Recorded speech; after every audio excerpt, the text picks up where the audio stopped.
ಕೃಷ್ಣನ ಲೀಲೆ. ಕೃಷ್ಣನು ಪ್ರಪಂಚಕ್ಕೆ ಅಧರ್ಮವನ್ನು ನಾಶಮಾಡಿ ಧರ್ಮವನ್ನು ಸ್ಥಾಪಿಸಲು ಶ್ರೀಹರಿಯ ಅವತಾರವಾಗಿ ಬಂದರು.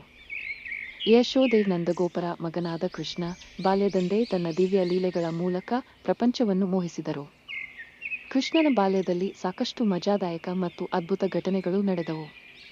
ಅವನು ವಿಷದ ಸುರಿಯನ್ನು ಉಗುಳುತ್ತಿದ್ದ ಕಾಳಿಯವನ್ನು ಶಾಮಕರಿಸಿ ಯಮುನಾ ನದಿ ಶುದ್ಧಗೊಳಿಸಿದರು. ದಿವ್ಯನಾದ ಪುಟನೆಯನ್ನು ತಾನೇ ಹಸುವಿನಂತೆ ತೊಟ್ಟಿದರೆ ಅವಳ ಕೊಳಂಬನ ನಾಶ ಮಾಡಿದರು.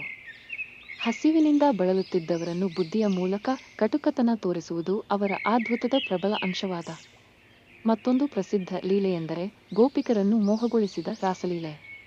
ಅವನು ತಮಾಷೆ ಮಾಡುತ್ತಾ ಅವರ ಬಟ್ಟೆಗಳನ್ನು ಮರದಲ್ಲಿ ಚೇಳು ಹಾಕಿ ಅವರ ಭಕ್ತಿಯನ್ನು ಪರೀಕ್ಷಿಸಿದರು. ಕುಮಾರನಾದ ಕೃಷ್ಣನ ಕೈಯಲ್ಲಿ ಪ್ರತಿಯೊಂದು ಕೃತ್ಯವೂ ಧರ್ಮ ಮತ್ತು ಪ್ರೀತಿ ಹೊತ್ತಿದ್ದವು. ದುರ್ಯೋಧನನ ದುಷ್ಟತನಕ್ಕೆ ತಕ್ಕ ಪಾಠ ಕಲಿಸಲು ಪಾಂಡವರ ಸಂಗಡ ಕುರುಕ್ಷೇತ್ರ ಯುದ್ಧದಲ್ಲಿ ಭಾಗವಹಿಸಿದರು.